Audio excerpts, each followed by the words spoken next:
Merci, Monsieur Franck. Alors, qui souhaite prendre la parole? Monsieur Cabrolier a levé la main et Monsieur Pranière. Madame Ferrand-Lefranc ensuite. Donc, Monsieur Cabrolier, vous avez la parole. Et Monsieur Boud. Allez, Monsieur Cabrolier, vous avez la parole.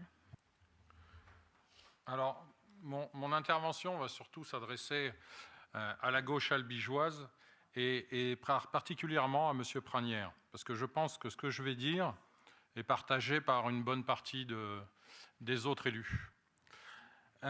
On n'est jamais déçu avec les Verts quand il s'agit de s'attaquer au patrimoine soit national, soit régional, soit local. Quand ce n'est pas un circuit, c'est le Tour de France qui ne va pas. Quand ce n'est pas le Tour de France, c'est la patrouille de France à Lyon qui pose problème. Ou alors les sapins de Noël à Bordeaux qui posent problème. Alors, monsieur Pranière, dans la vie, il y a de la passion. La vie ne se résume pas à des taux de monoxyde d'oxygène, de dioxyde de carbone ou de décibels. Alors certes, il y a un règlement, il y a des mesures qui sont prises et il faut respecter effectivement un certain degré de décibels et d'émissions de CO2. Mais ce que je voudrais vous dire, c'est que ce qui m'étonne quand même, c'est que vous qui êtes des progressistes, vous êtes manifestement, à l'arrivée, vous êtes contre la science. Parce qu'il y a des progrès technologiques que permet notamment un circuit comme celui d'Albi. On a une entreprise qui était rentrée il n'y a pas longtemps, qui a fait un partenariat avec DS Events, une entreprise d'ailleurs départementale, qui était sur le bioéthanol. Le bioéthanol, ça doit vous plaire, je suppose.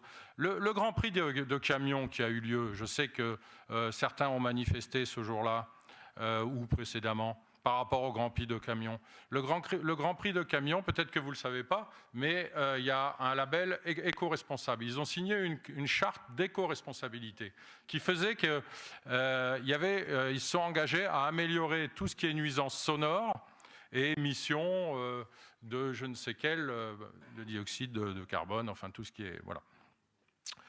Vous êtes aussi contre l'attractivité de notre ville.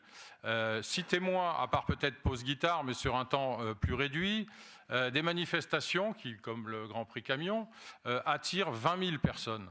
20 000 personnes et plusieurs milliers sur d'autres manifestations. Et tout ça participe, comme d'autres choses à Albi, qui font partie du patrimoine. Il se trouve que moi, j'y suis attaché, je suis désolé pour vous, participe du rayonnement d'Albi. Enfin, vous êtes...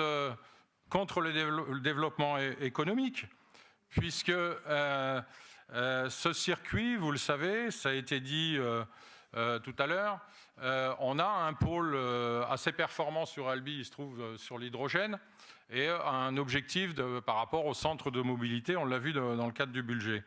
Et donc tout ça, la filière hydrogène, il me semble, participe de la transition énergétique que vous appelez de vos voeux.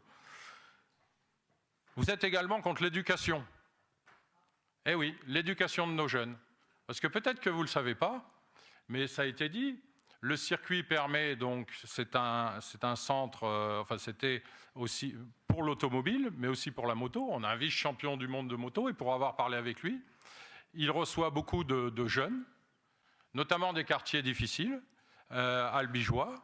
Et là, on est dans un véritable rôle social. Parce que là, les gamins, ils sont obligés de faire attention. Quand ils ont un excès d'énergie, une fois qu'ils sont sur la moto, je peux vous dire, s'ils dévient, eh ben la sanction, elle est immédiate. Là, on est dans la vraie éducation.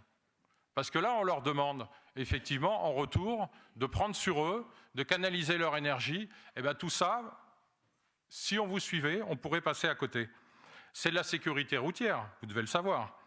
Et puis, vous, à l'arrivée, vous œuvrez contre les albigeois. Parce que j'ai les chiffres, là, depuis que M. Sirgue a pris des risques, contrairement à beaucoup d'entre nous. Moi, le premier, je n'ai jamais pris autant de risques que lui dans la vie. Et je vais finir par parler de M. Sirgue et des chefs d'entreprise, que manifestement aussi, je le vois dans d'autres assemblées, vous détestez ceux qui prennent des risques. M. Sirgue, depuis qu'il a pris le circuit, un circuit et d'autres infrastructures sportives comme celui-ci, ce n'est pas étonnant, un circuit c'est souvent déficitaire. Eh bien, tous les résultats, au-delà du résultat d'exploitation, tous les résultats sont déficitaires. Donc il est venu, certes c'était un passionné, Certes, il est du milieu de l'automobile, il y a trouvé aussi certainement beaucoup de plaisir, mais en tout cas, financièrement, ce n'était pas une bonne affaire pour lui, croyez-moi. Et là, vous êtes contre les Albigeois, pourquoi? Parce que ce déficit, au lieu que ça soit un privé, un chef d'entreprise, qui l'absorbe, qui le prenne pour lui, eh bien, ça va être le contribuable albigeois. Et je crois que les contribuables albigeois peuvent vous remercier si on vous écoutait. Alors, moi, je l'ai dit, je vais rendre un hommage à M. Sirgue, qui a pris des risques, comme d'autres chefs d'entreprise, et à tous ces chefs d'entreprise qui prennent des risques. Et j'espère que demain, alors on le prend, j'ai bien compris, en régie, mais j'espère que demain, on trouvera un chef d'entreprise qui sera courageux et qui viendra faire vivre ce circuit qui apporte beaucoup à Albi. Moi, je suis un passionné de sport, mais je ne suis pas du tout un passionné de sport mécanique. Mais contrairement à vous, moi, le mot liberté, ça veut dire quelque chose. Ce n'est pas parce que j'aime pas quelque chose que je vais œuvrer à le fermer. Alors certes, ça pose des problèmes.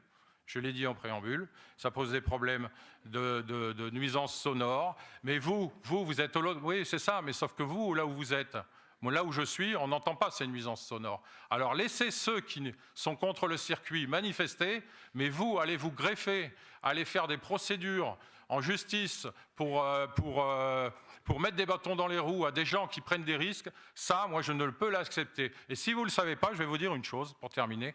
Moi, je suis bien placé pour parler. Parce que moi, j'ai habité pendant 10 ans, au départ, derrière le McDonald's. Et croyez-moi, on est à une distance quasi équidistante de ceux qui sont au séquestre. Et bien, un jour, moi, j'ai déménagé. Et bien, je considère que, effectivement, il faut améliorer, et ça va s'améliorer avec les conditions technologiques. Et un jour, moi, j'ai déménagé. Voilà, merci.